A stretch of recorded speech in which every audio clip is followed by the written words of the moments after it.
Hey, how's it going, everybody? My name's Jason. This is Art of Creation Homestead. I just got home from work, and while I walked in the kitchen, my wife, Miss Angela Kay, was making some dough for some tortillas. I enjoy these fresh, homemade tortillas. She's gonna come here and show you what to do, okay? Okay, we're making homemade flour tortillas. And in this bowl, we have 2 3/4 cups of all-purpose flour. And we have 5 tablespoons of solid fat. You have to do solid fat. It can't be oil. It can be lard. It can be tallow. It can be duck fat. It can be shortening. It can be organic shortening. We've got 3 tablespoons of organic shortening here. Let's show them what it is. That's what we're using. And then to add some smokiness to them, I did 2 tablespoons of bacon fat. It's going to add some smokiness, but you don't want to kill it with smokiness. So I've got 3 tablespoons of organic shortening, 2 tablespoons of bacon grease, solidified bacon grease, and just 5 tablespoons of any kind of solid fat. You can use anything. Now, you're just going to mix it up like you mix up biscuits until it all breaks down into little small pea-sized pieces. And you can feel the shortening and see it's all breaking up. And the bacon fat and everything is all breaking up.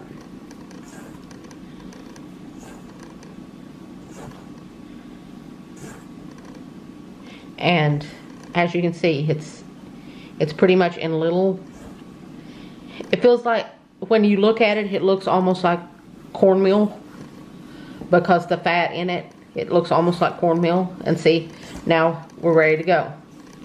And what we have over here is we have 3/4 of a cup of very warm water, not hot water, just very warm. And in it, you dissolve 3/4 of a teaspoon of salt. And we use pink Himalayan, that's why it's got a little pinkish tinge. Now we're going to take most of this, leave a little bit in case you don't need it. Leave about that much, a little under 1/4 of a cup. And now we're just going to take our hands. You can do this with a fork, but I never have any success with doing it with a fork. Use the tools God gave you. And you just work it in. It's going to be shaggy. Not Scooby, shaggy. I beat you to it, Jason. Wasn't even thinking it. But you want to make sure that all of the flour is nice and moist. And if it's not all nice and moist, which it's not right now, you'll add the rest of the water. The water and salt mixture, I should say.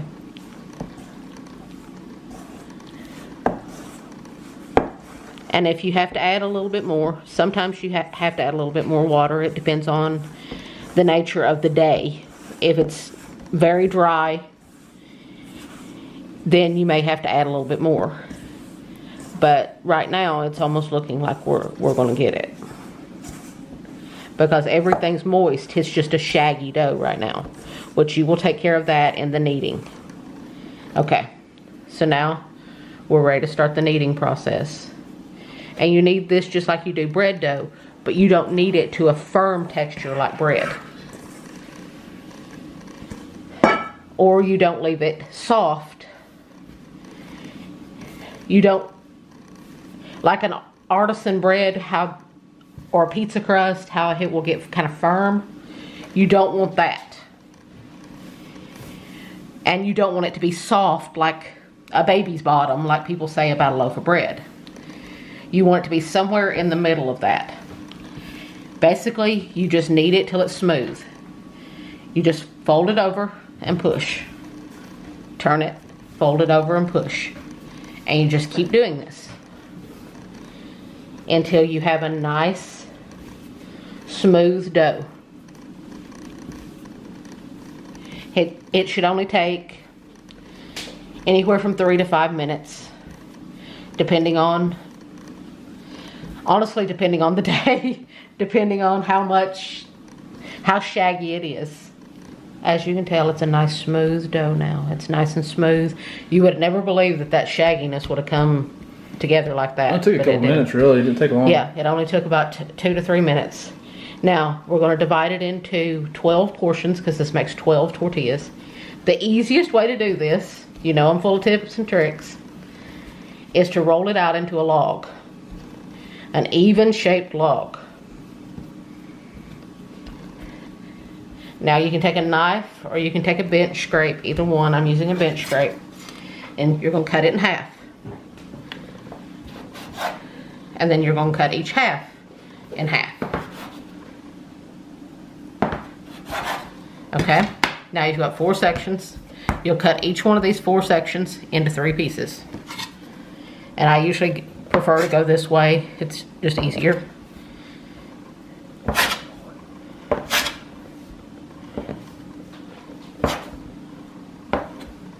It's okay if some are big, some are little, it's fine. You just tear off and add to the little ones from the big ones. Okay, now you just roll them into a ball in your hand. Just roll them between your hands. Squeeze it up, roll it into a ball. And you put them over on a plate. And you hit your wife in the head with the camera? I don't recommend doing that. And you put them all over onto a plate and you cover them with plastic wrap. Let them rest for a half an hour. Then we'll be back and show you what we do next. I could use a good half hour's rest. It's been a little over a half an hour. And our dough is ready to go. It's nice and relaxed. After a good rest, we're always nice and relaxed. Time to wake it up. Now it's time to wake it up. Now you just kind of flatten it out a little bit into a round circle. Those are beautiful small tacos. Now this. Taquitos. Now, if you want them perfectly round, I'll tell you how to make them perfectly round. It's no big deal. We're not trying to win a beauty contest. Now, after you get it flattened out, you want to start in the middle and roll both ways. And then you turn and roll both ways again. And you just keep doing that until you get it nice and rolled out. Just the same way as you would roll out a pie crust or anything like that. But you will roll this much thinner than you would roll a pie crust. You will roll it much thinner. Why do you roll it so thin? You don't want a thick tortilla. You won't get the same texture. But it'll rise from this, it'll be rubbery. But it's going to rise from here, right? Yeah. So you're not going to have this thin of a tortilla. It's going to rise, correct? What ain't about that? It ain't that thin. I know better. It will rise a little bit. Yeah.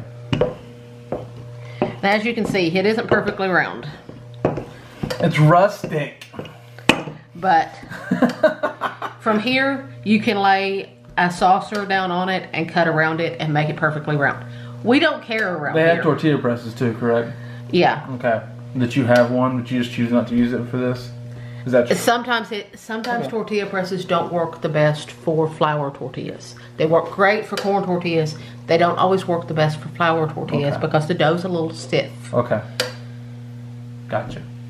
See, I'm answering questions for people. I choose to fry mine on an electric griddle because I can do 2 at a time. If you don't have one, you can just do it in a skillet on the stove over medium to medium high heat. If you have a griddle, you want to turn it to about 375 or so. You want it pretty hot, but not overly hot. Now, when you put them on here, do you need to put like butter or oil or anything on there? No, they have enough fat in them. Just like when I was rolling them out. Some people put flour down when they roll them out. I don't, because they have enough fat in them that they will peel right off. Okay. So now we just put them on here. Flop them on. And it takes about 30 to 40 seconds on each side Once it's screaming hot. Once this thing's screaming Yes. hot, right? And you will see them start to blister a little bit. You will see some little bubbles start to pop The air up. pop up right here. Yeah, you'll start to see a few little air bubbles pop up. And every now and again you want to raise up the edge and peek under. And you see it starting to blister there. If I can show it a little Yes. bit. You see a little bit of air popping up. It's hard to see it, really. But it's starting to puff. And you will want to raise up the edges and see if it's getting nice and dark brown in places. It won't get nice and dark brown all over. It'll be like the ones you buy in the store that have the little blisters of brown. And that's what this will be like. And at that point, when it's nice and brown, you'll want to flip them. And then, once you're done, you're going to want to resist the urge to eat them raw. Or eat them plain. Not raw. Yeah, hey, give me some raw dough. No. They're cooked. Eat them plain, because they're delicious. You see some little bubbles have come up. I will tell you, on an electric griddle, it takes longer than about 30 to 40 seconds. It takes longer. If you're on stove, it'll be fast. It's fast on the stove. Okay, now we'll flip it. See? That's beautiful, actually. It's a good looking tortilla. And see, you'll watch it starting to rise where it's blistering more on the other side. See, it's starting to rise. Because those blisters are starting to bulge up underneath. They're beautiful tortillas. They taste delicious. It's well worth the effort. I'll show you what one looks like when it's done. I have a couple done. There's what they look like when they're done. Nice. And they're really good the next morning for like breakfast burritos if you don't eat them all that evening. They're really good for like breakfast burritos the next day too. Alright, so that's it. Angela's going to finish making them. You've seen how they do it. They're really simple. They're delicious, they're well worth the effort, and they really go well with duck tacos that was on our previous video. If you didn't see it, you should go back and check that out. Duck tacos with our homemade peach salsa. It's outstanding. Okay? Hey, we appreciate you guys watching us. Hey, if you guys like this, you haven't subscribed, hey, do us a favor, subscribe. Do yourself a favor and click the bell for notifications so that you know when we put out more videos, okay? We love you guys, appreciate you watching, and God bless you and goodbye.